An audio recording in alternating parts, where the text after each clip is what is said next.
Still on This Morning on ITV, your program of choice, you are welcome to Nationalism and You.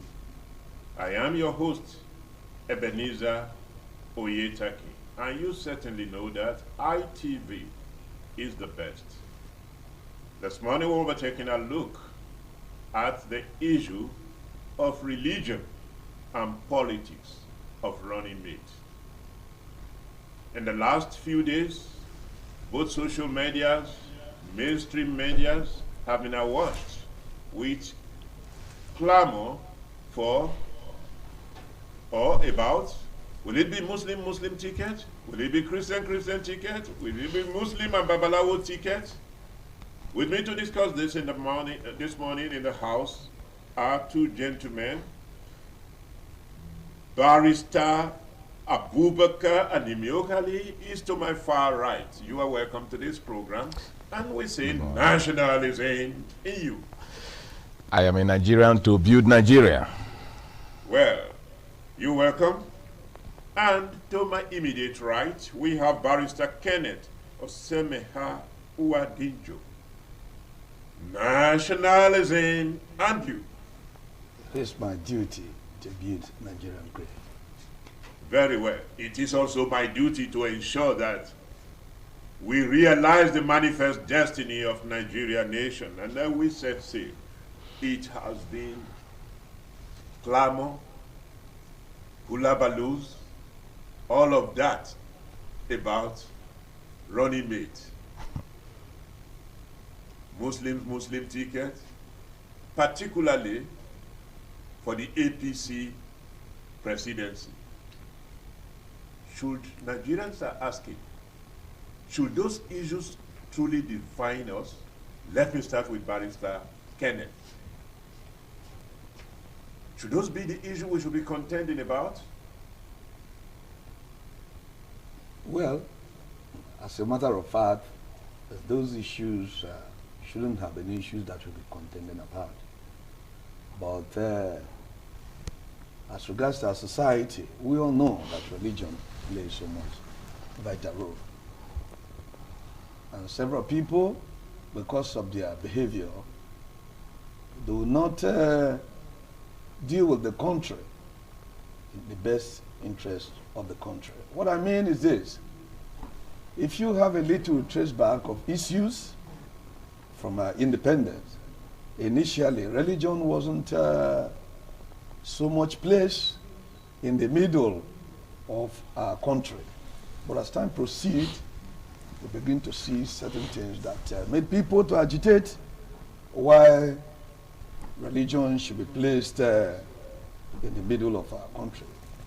And also, before I proceed on that, I will have a little light thrown on what religion and politics means. What is religion? It's a belief in the worship of this superhuman. And when we are talking about politics, it's just how a country is being governed.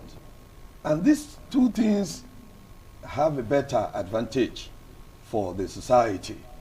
When you look at politics, a country or any given area, backed on that, to rule its people, to mold them, to distribute the scarce resources among them equally.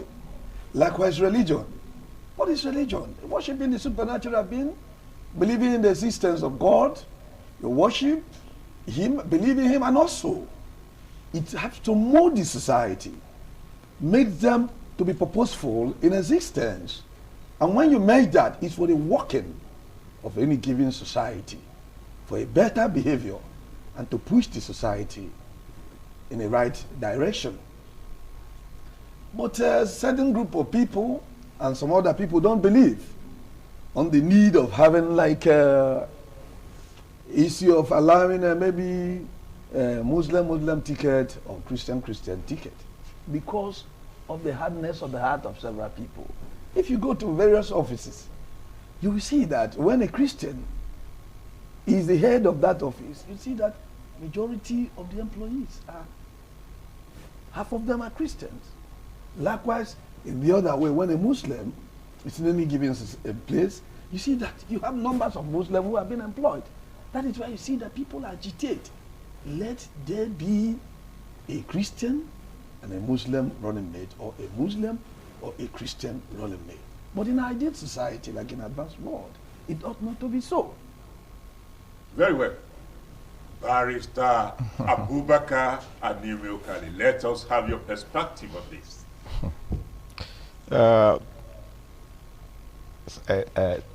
Majek Fachek of blessed memory, he said, religion now politics. The collapse.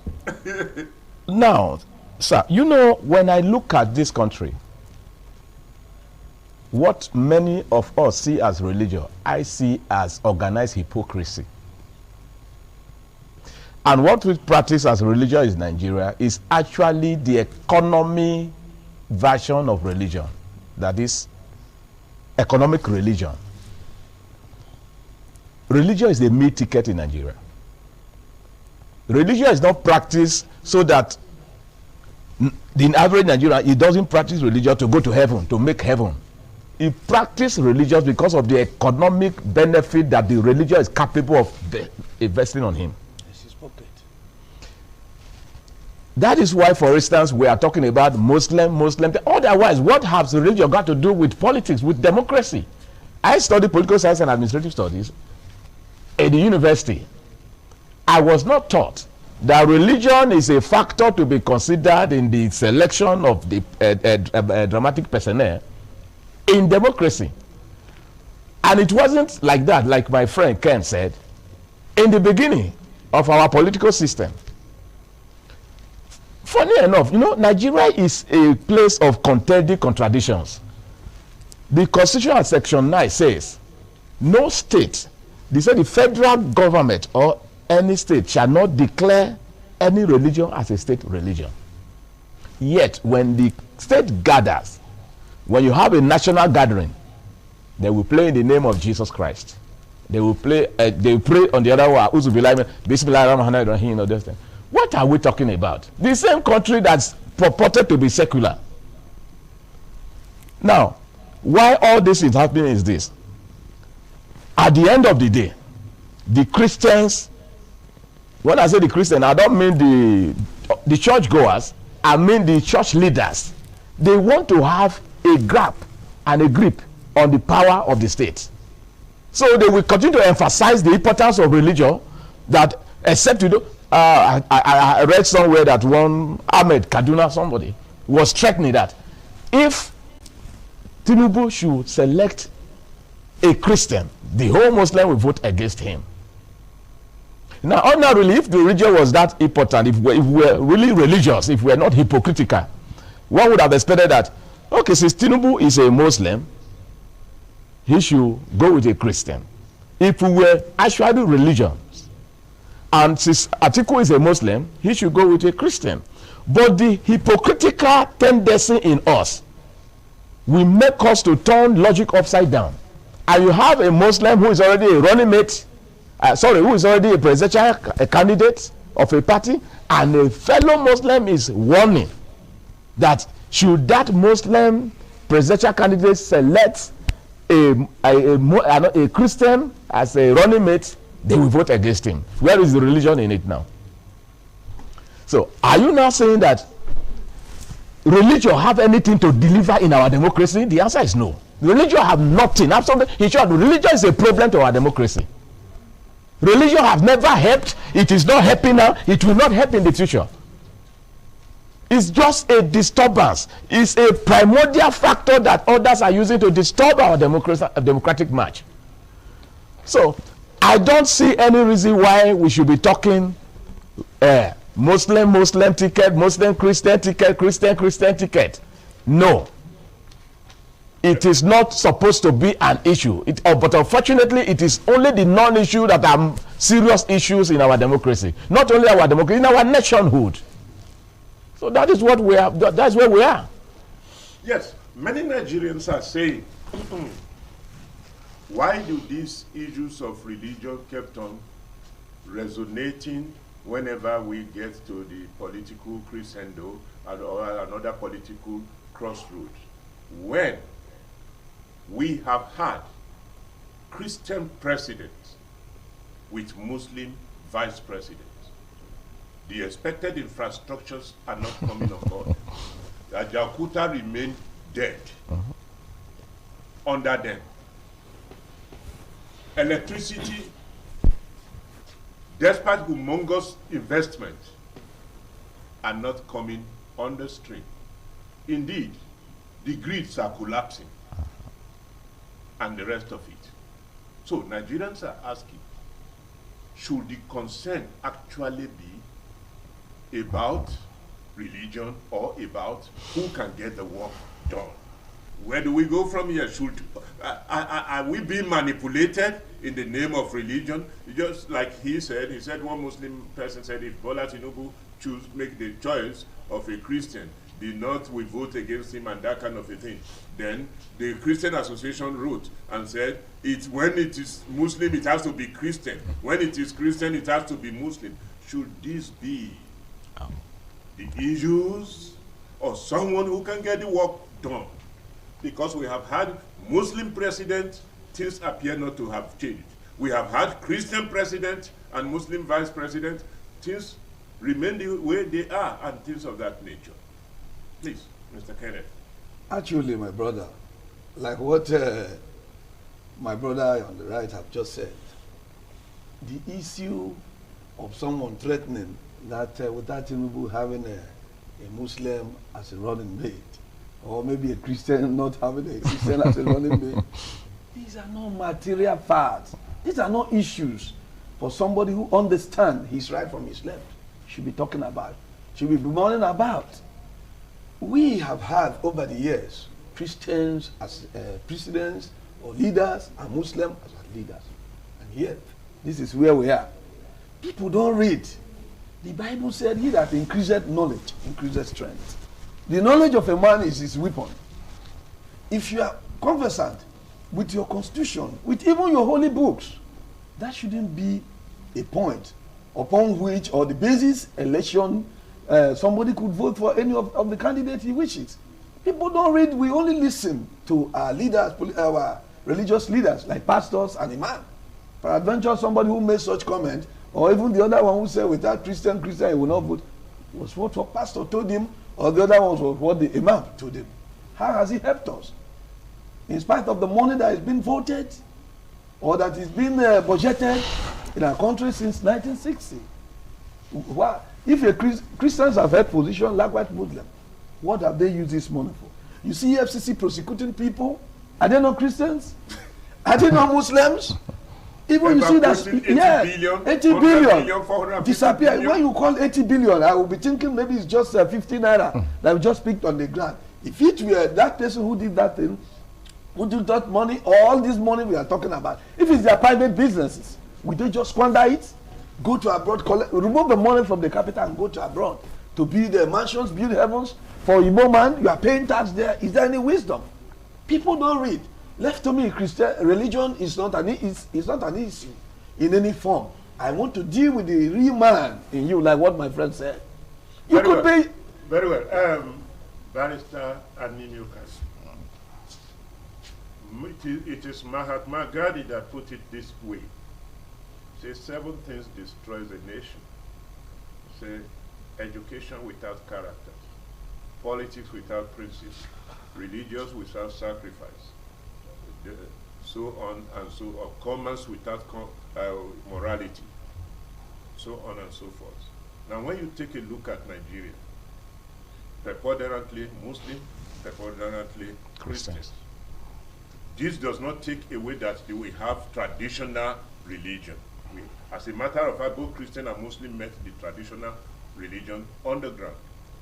Now, when you look at how much corruption have eaten the fabric of our nation, and the people that preponderantly occupies our officialdoms are both Christians and Muslim.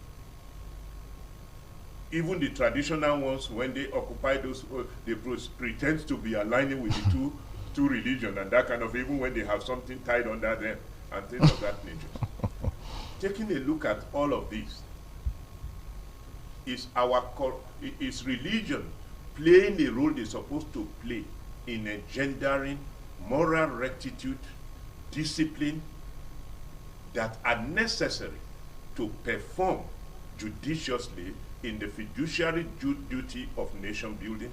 Are the religion playing their role? Yes.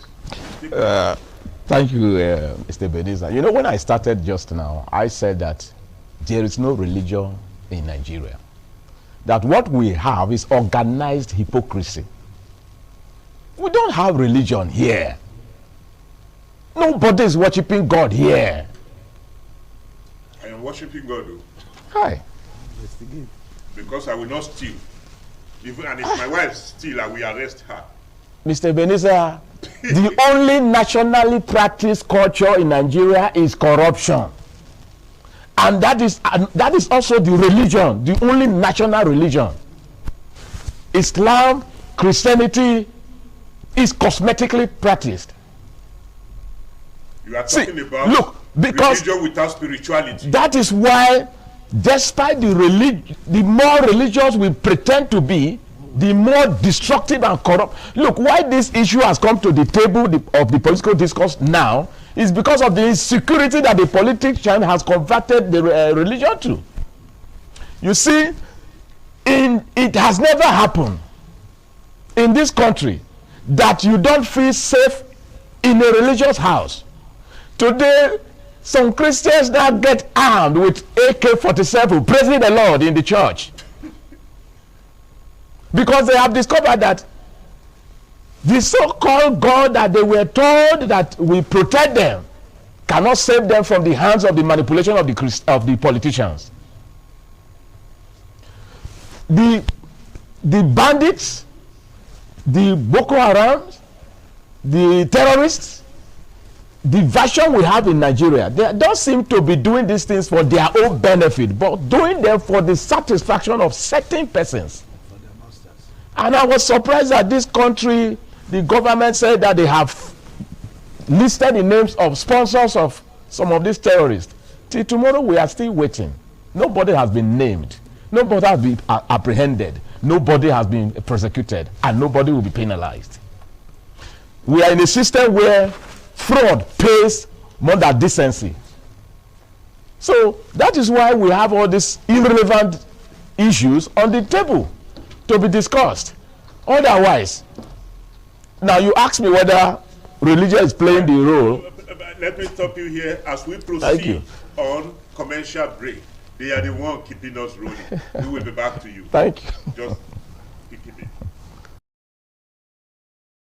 You are welcome back. We are still on our discussion segment, and we have it in the house Barrister Abubakar Animyokali and Barrister Kenneth. Barrister Animyokali, let me allow you to round up that. Yes. Yes, I was saying that our own kind of religion is impotent. It has nothing to deliver apart from troubles. Very well. Let me return to Barrister Kenneth. Barrister Kenneth, one presupposes that religion, both Muslim and Christian, is supposed to be a moral compass dispensed from our, well-cultured, innate man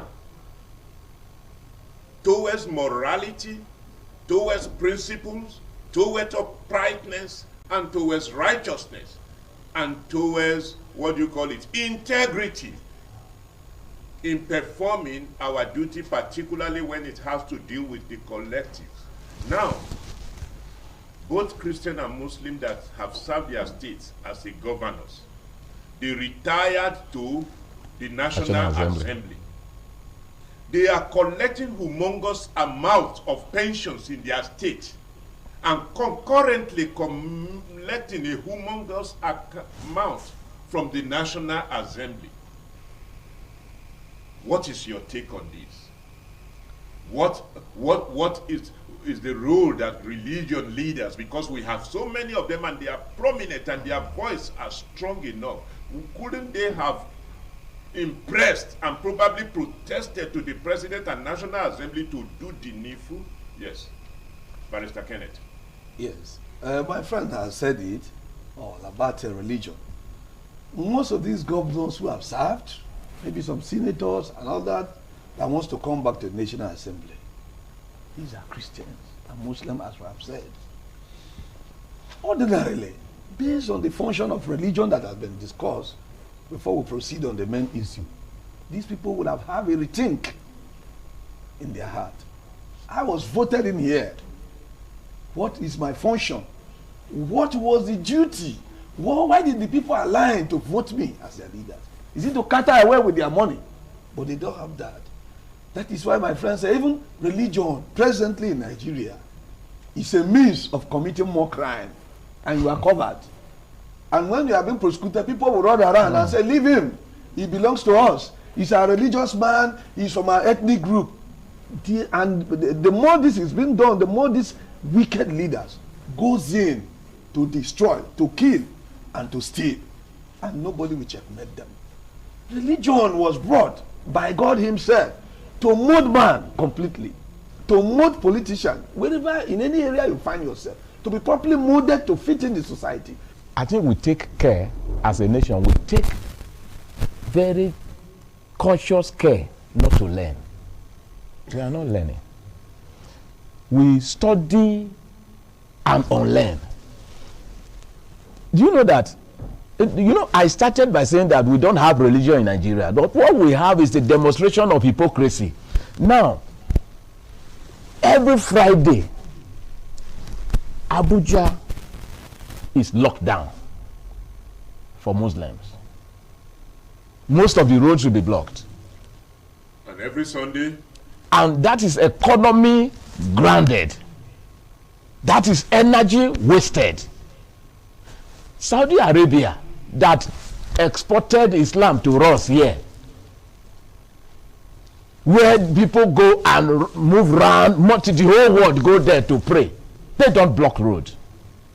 They don't sacrifice their economy for religion.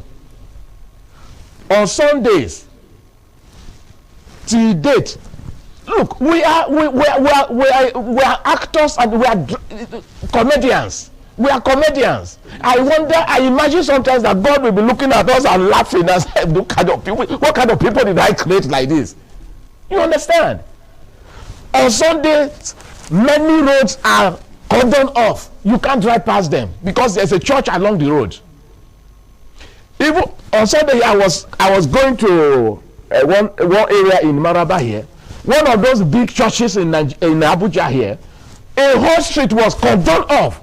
I was called as I want to get to the other side. They say, "Oh God, we cannot pass." Do I look like a terrorist? And if I'm a terrorist, can't your God protect you from me? So we are not learning anything. We take care not to learn.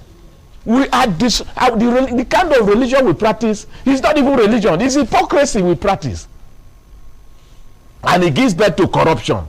It gives birth to wickedness. It gives birth to frustration. It gives birth to all evil, lying, stealing, destruction, as like my friend put it. So it's not religion. It's a meal ticket for many of them. Those big time pastors and imams. Religion is a meal ticket for them. By the time you say, okay, Tinubu is a Muslim, his running mate must be a Christian, remember that one is the catchment area for all the Christians, and it is the big Christians that will nominate people that will be appointed and this and that and those. It's not because that will make us to move an inch to God. In short, religion drags Nigeria away from God. Religion, Christianity and Islam drags Nigeria away from God, drags Nigeria away from sane government, drags Nigeria away from good things. I wish. Can you imagine that a country that said it's a secular country, when you want to swear in your president, you give him a Quran or the Bible? Where did it come from? Don't you think our constitution will be confused? So we don't learn. We are not learning anything, sir. Now, taking it further, recently, I watched a video clip. It was in either Republic of Togo or Cotonou, or Republic of Benin or Togo. Benin Republic. Yeah. When they appoint you minister, commissioner, service chiefs, they no longer give you Holy Bible books. or Quran to swear. They give you a python on your neck. So swear. Tradition, that's the traditional Yes. oath. Swear, and the rest of you are probably during the exercise. You may not even make it to the office they appointed you to if you swear, swear deceptively and that kind of a thing. Good. The way we emphasize is Christianity for political offices, Muslim, Islamism for political offices, and things of that nature. And yet, they sworn by Quran, they evacuate more than 80 billion, 400 billion, 200 billion. They sworn by Bible, they evacuate all of this and that kind of thing. Men Nigeria are saying, should we go the traditional way and begin to hang snake on their neck? And when they stole our money, snake come pursuing them in their... Yes, Barrister Kenneth. Yes. Because, you see, people begin to agitate for certain things where failure exists. That is why you see people begin to find solution because there's a problem created. Like our politicians, we are talking about Muslims and Christians. After praying, you will go to office, you loot, you refuse to construct road, provide basic amenities for the people, you let the economy destroy, and you see problems everywhere. You have been sworn with the Holy Bible or the Holy Quran. I think we are Christians. Somebody may say, this man is not born again. Yes, that is what you could say. We are all disappointed in the government. I think there should be a little shift. If you believe that you are a Muslim, the Holy Quran says you should not swear by the Quran, don't come into politics. If you are a Christian, the Bible says do not swear by any other name, don't swear by any other thing, because I'm a jealous God. Don't come into politics so that you will not go and maybe they should be swearing with the three things together. No, that won't help. That won't be possible. We should leave that. As a Christian, judge based on what is obtainable here. You believe that when you go into politics, your faith will be destroyed. As a Muslim, all those stealing political sins, are they not judged by God? Does God not judge political sins? When you are voted into power, you go and loot. Some people were not even voted. You rig election and do any evil, carry a Bible or the Holy Quran, and said after swearing, you still go on stealing. Let us find another means. The serpent that is being used in Togo or anywhere is smaller. In my village, we have juju, big one. Let them. If you are from, assuming you are from Edo State, tell us your village. Let us go and get an idol close to, so that you may try to manipulate the other one. If you are from Awichi, let's go to Afiele. Abi? Or Okpila. Get Okpila juju that you are not confident with. Keep it there, okay? You swear by it. If you will remove 1 naira against the ethics of the office, swear. If you will not swear, you say, the Bible, I'm a Christian, the Bible said don't swear by any other God, any other image. Then forget about politics. Because some of them who swear by scriptures hide under it. Because God is merciful. Yeah, we tell you God is a merciful God. If any man be in Christ, his sins are passed away. The money you looted, have you returned it? The Bible also provided for restitution. And I also believe that in the Holy Bible, there is no provision in the Holy Bible that said you should steal from the purse. Loot 80 million. So in the other religious part, go to, if you are from Boronu, there should be a village. Abi, from Boronu, get one strong juju. Keep it there for you to swear. Lay your 2 hands, your 2 legs. After that, let them put cola. Put cola in your mouth. As you have sworn, take this cola. As I'm taking this cola, whatever evil I will do in this office, let me die there. You will see that only few people will come into politics. And those few will be very genuine.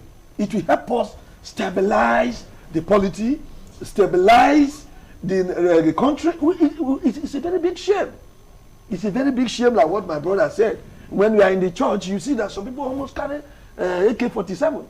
Even in the mosque, you see people outside carrying guns. Does it mean our God has failed? Why do we make prayers every minute, all night as Christians? We keep all night. And yet, God cannot save us from terrorists. Why do we pray 5 times? And you do other things as instructed by the Holy Quran and the Hadiths. And yet, the Boko Haram come to a mosque and pull it down. And nobody, not even God, nobody will rise up and say, stop this. Let us have a change. If you feel that you are a Muslim, you cannot swear with the Holy Quran, you are a Christian, the Bible forbids you to swear, The Bible that forbids you to swear did not forbid you to steal money, did not forbid you to loot, did not forbid you to encourage some touts and talks, to stop ballot box for you, to steal ballot box, to kidnap your political opponent so they will be released after the election, to give money to delegates, $25,000 so that they will elect you.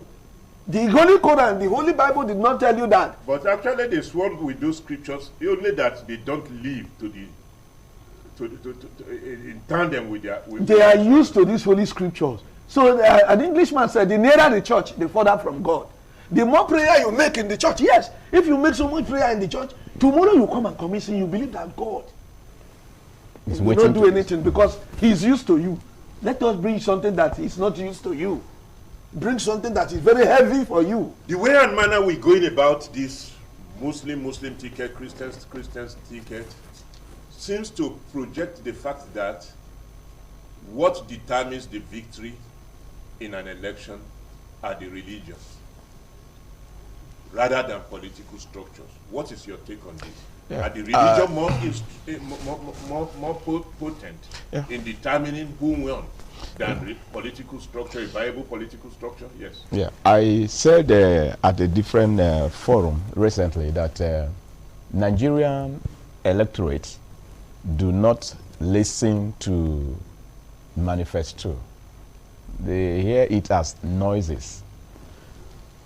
There are certain factors that determine electoral victory for the politicians in Nigeria, and religion is one of them. A hypocrite, a religious hypocrite, will find it easier to win an election in Nigeria than a dedicated and an ambitious person that is charismatic in this country. However you are, if your religion is not known, you are doomed politically, especially in the federal political system. So religion is a factor in Nigeria. Talking about, you should not be induced by any politician. You should not be misled by any religious leader in the course of your electionary duty.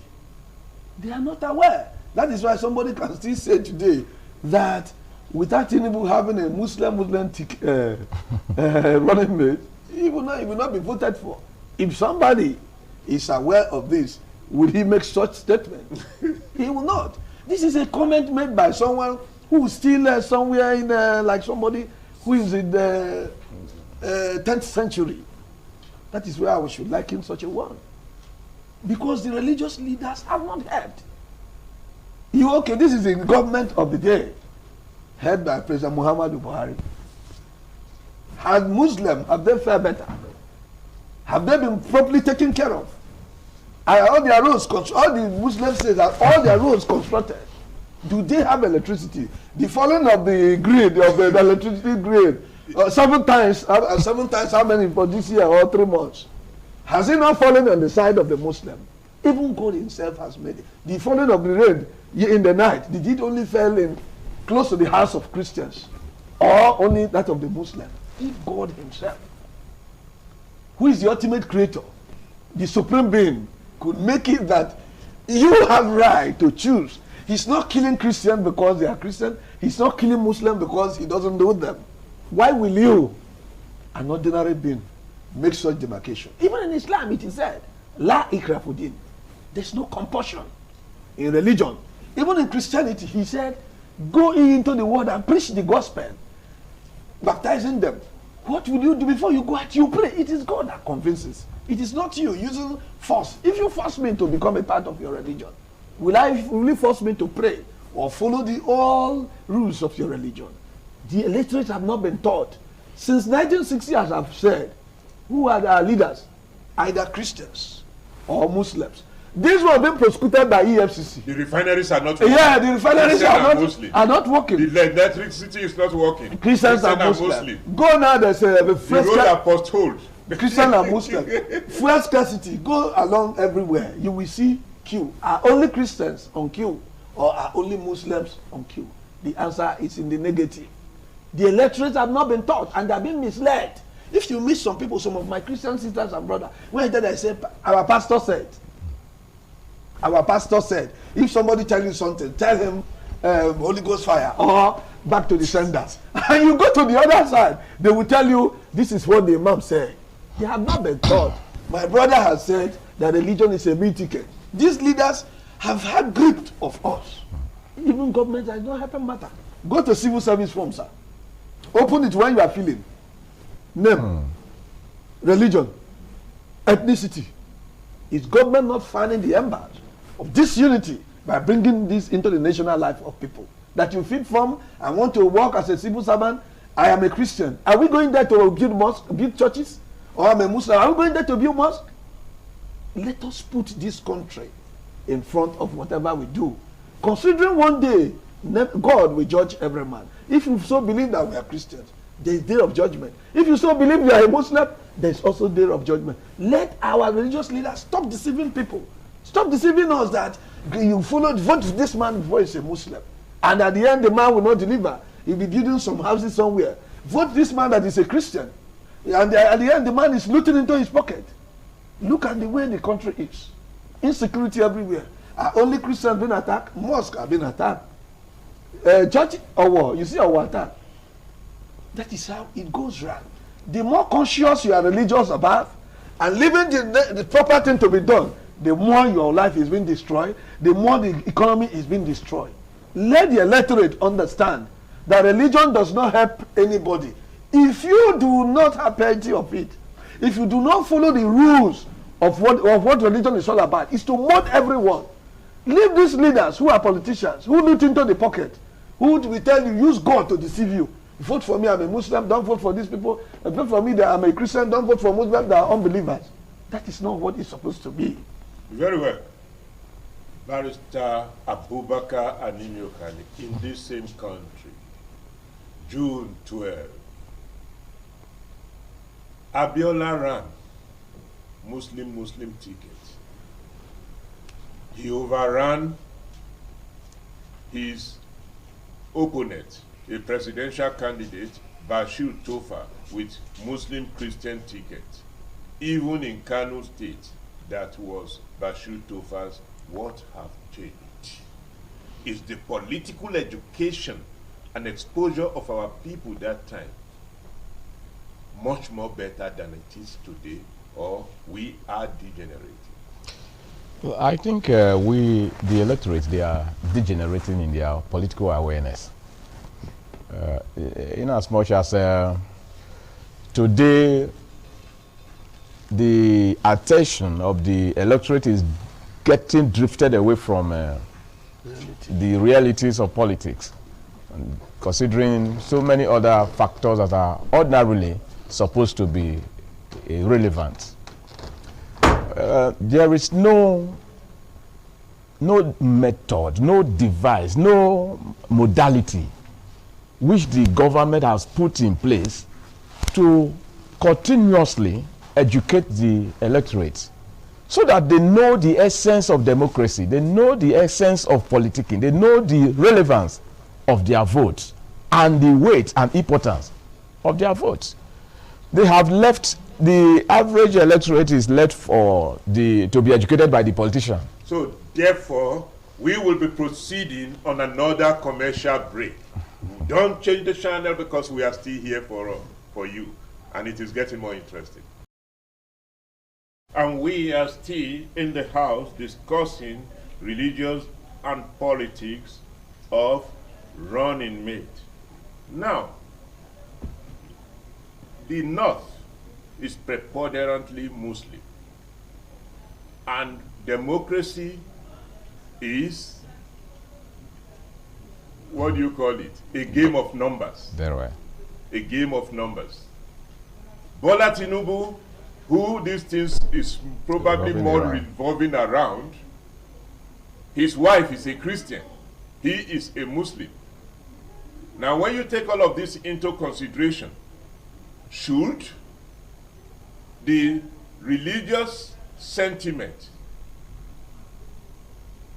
supposing, as some people are arguing, if Bola Tinubu could pick Muslim ticket, and knowing that another presidential candidate who is a full-fledged Muslim is also from the north, that will tilt a more vote to Bola Tinubu and making him to win and things of that nature. So if you consider that Bola Tinubu can perform more than Atiku, or you consider that Atiku can perform more than Bola Tinubu and the rest of it, then should religion still matters in whom you pick? Barrister Anibio Kali. Okay. Ideally, sir. Yes. Ideally, religion should not be a factor. But realistically, religion must because be. if you lost the election, religion must be a factor. Okay. You know, it is. This is football match now. You have to bring in all Arsenal. To win. Yes, to win. Okay. Some persons keep arguing that Tinubu is a Muslim, he's having a Christian wife. For God's sake, our democracy stops at Tinubu. It doesn't extend to the wife. Okay. We didn't elect. Nobody will elect the wife. Okay. Ordinarily, constitutionally, the wife will not have any office in the administrative structure of the federal government. So whether he has 3 wives that are Christians and his son is a Muslim, a pastor, this at this chessboard is not important. Okay. So it must be very, very important to Tinubu and APC for him to consider the religion of whoever they want to pick. It's at a crossroad. Tinubu is at a crossroad. It's very easy for Atiku. He's a Muslim from the northern part of this country that is predominantly Muslim. Okay. And Tinubu is from the south. The south is predominantly Christian. Now he's a Muslim. So he must consider it. I don't want to advise him to pick a Muslim or a Christian. Let me take it from Barrister Kenneth. Yes. Like what we have said, you see there's always a misapplication of priority in nationhood. That is the problem we are having. If one could say that because you want to win election and offer your destiny in the hands of where you are not sure, assuming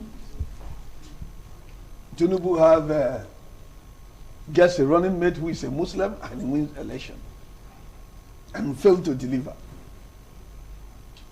has religion helped us? Even if he delivers, it's not religion that has helped us. Even if No, it's not religion. Even if he delivers, Religion have nothing, no role to I play. have told you that the people begin to agitate for certain things where there's lack of trust. If our leaders are trusted, there's nothing. I don't see anything wrong when Tinubu has a Muslim running mate. But because of lack of trust, that is why people are saying, have a Christian running mate. Don't have Muslim. Because they believe that, okay, if the Muslim goes to him, he may favor them. That's an average Nigerian. I will favor them and favor my people. Then if a VP is also a Christian, Christian can also have a little something from them. That is selfishness from everyone. Barrister, is the office of the vice president so powerful to warrant this kind of deep consideration, or we are just being sentimental? Now, let me tell you, Okay. let me round it up. In the presidency, in the annal of presidency, whatever you will refer to as presidency, which have encompassed the President. chief of staff, the vice president, the secretary to the government of the federation, and all of these put together, there are more than 6,000 appointments according to the statistic Prince Tony Momo gave to me, the late Prince Tony Momo of blessed memory, and the rest of it. In all of this, should the concentration be on the running mate as a vice president? Some people in the past have referred to deputy governors and vice presidents as a spare tire. Your take on this? Yes. The vice president, that office is as important as the president wants it. Okay. Ordinarily, as the president wants it, yes. Okay. You remember that in the days of Obasanjo, when he wanted to deflate Atiku, he deflated Atiku successfully. Atiku was running from court to court, you know. he got Atiku busy in court while he was running the administration. So it was in the days of this administration now that we see, maybe, should I say, thank God for the medical trip that our president had to embark upon frequently, that he gave Osibanjo, the vice president, opportunity to perform. And he has to do that when the president is not around, or whatever the president may delegate him to do. That is the constitution. So otherwise, the office of the vice president is properly described as a spare tire, and it is. So which can be there for eternity without being used. And it was demonstrated perfectly by the administration of Obasanjo, like I said. So why people are more concerned about this vice president's office is that he is visible, elected along with the president. He will go about campaigning. These other about 6,000 persons we talked about will not be visible, will not be heard of. But the vice president will be seen moving about with the president. And at the end of the day, anytime you will hear the vice president on the news and so on, it will be visible. But that is not to say that it is worthy of this argument and this unnecessary energy that is being dissipated concerning the religions of the person that may be picked as a running mate. So I don't think it's that important. Very well, very well. Let me return to Barrister Kenneth Osimeha. Taking it further, we have just celebrated June 12th, and in 2018 it was reverted to be our Democracy Day. What are some of the basic lessons of June 12th that you think can be useful to us as we approach 2023 general elections? Yes, thank you, sir. One of the basic lectures learned by any wise person on June 12th election, or during that June 12th, should be a vote from your heart, a conviction that this candidate, whether it's from my religious path or not, whether it's from my ethnicity or a member is from my ethnic group, that shouldn't take priority. Can he deliver? Because when you have a little trace at the back, with the tickets was Abiola and Babagana Kinjibe. That was why the president addressed him as a vice president. But I was disappointed to just call somebody who was not sworn to office as a VP. You see, people make so much chances when they have legal teams. The minister and attorney general of the federation, without consultation, call him VP. Was he sworn in? Elected. Election, you elected. Election, you are not. And he has by act of presidential declaration. Declaration without being sworn in the office. When the election was nullified by the government. A government is a continuum. The government of IBB nullified that election. So a government can revert it, and the government has reverted it, and they are collecting their salaries and allowances as a president. Government reverted it. Yes, it's not by there are procedures, sir. If you win elections, sir, without being sworn in, can you be heard as the president of a country? Yeah, but considering sir, it is what makes you taking an oath of office is one of the steps to acknowledge you that you have properly won and you've taken an oath to serve. Someone you didn't sworn in, can a declaration make him to be a leader? Otherwise, let these governors not be sworn. They did it posthumously. Yes, posthumously. They declared them winners. Barrister and you yes, many Nigerians think that we have so much lessons to learn from the event of June 12. Yes. And the President, Muhammadu Buhari, has done well to have, in the spirit of national reconciliation, restored June 12 as our Democracy Day. And that being that, taking into consideration also that while celebrating this particular year, June 12, the President said, one of the important things that should ring bell in our heart as politicians and a political aspirant is that we should engage on campaign of issues and not campaigns of tribe, campaigns of religions and campaign and that kind of a thing. Your takes on it? I think some of the lessons that we can learn from June 12th is that, one, Nigeria democracy can disregard the importance of religious boundaries, because it happened then. It also, another lesson we can also learn is that Nigeria as a country is worth dying for, and if you die for this country, it may not be a loss. The celebration of MK Abiola and June 12 today is a demonstration of that. And the victory of MK Abiola in June 12 election is also a demonstration of the fact that our democracy is capable of disregarding those ethnic divides and other primordial boundaries like religion and the rest things. You know, if that democratic march had not been cut short by IBB and his cohorts, I believe that by today we would have been among the front-running democracy in Africa, if not in the world. But unfortunately, this is where, according to Walter Carrington, one time America and I voted to Nigeria. Nigeria is a country where the best is never possible and the worst never happens. But maybe we will get, yes, and the worst never happens. Maybe we will get over these things one day. There are so many lessons I believe Nigerians can learn. Again, Nigeria can also learn that you don't need to be a northerner to be voted by the northerners. You don't need to be a southerner to be voted by a southerner. All that matters is your track record, and that is what Abiola came to demonstrate. His track record was read, was understood, was appreciated by Nigeria, and they voted him because they believe in him. But today we have people that are buying our votes. I don't mean, when I mean buying our vote, I don't mean you give me money to get my vote now. You just bring the money, believing that the people will vote you because you have money. Because they're hungry. You know, they have monetized our political system. So it's no longer democracy as properly so called. This is moneycracy. Now, to two of you, you quickly attend to this because we are rounding up. Yeah. Even some people in the southern part of the country are now referring to those 12 APC governors that say power should shift to the south as the golden or the noble APC governors and that kind of a thing.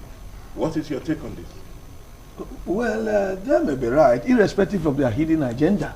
Nobody knows. Yes, for somebody to sell this, an average Nigerian does not do something freely for you. I must be very honest with you. Abubakar, your take on it? No, I think I would like to commend them. It's not the average Nigerian don't easily give up power or opportunity to grab power. That the average Nigerian, we want to hold on to power no matter what. So we are rounding up, Barrister Kenneth. Yes. If you have one word for Nigerians and for the government and for our voters and for the system as we approach this 2023 elections, the election is heating up already. What would that word be? Your last word? My last word is that those who want to occupy political offices should remember that it's opportunity given to them by the people and God to serve, because everyone will one day be judged. And the electorate too should vote in line with their conscience. Don't allow religion. Vote conscientiously.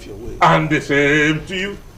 I will say to the electorate, anywhere you are, don't die for a politician that will not die for you. Don't die for a politician that will not die for you. And from this place we say, in the spirit of nationalism and you, let us get Nigeria walking again. Let us do the right thing. Let us accommodate one another. Let us commit and devote ourselves to national reconciliation agenda, national reconstruction agenda, and build a nation that is worthy of the dreams and manifest destiny of our founding father and our collective aspirations. This is where we draw the curtain on Nationalism and You this morning. Until next week, Thursday, when we come back for you, I will continue to remain your host, Ebenezer Oyetakin. And to our two guests in the house, we say thank you for being with us today, and we hope you will avail us your presence when we have reasons to call upon you again. Thank you, Nigerians.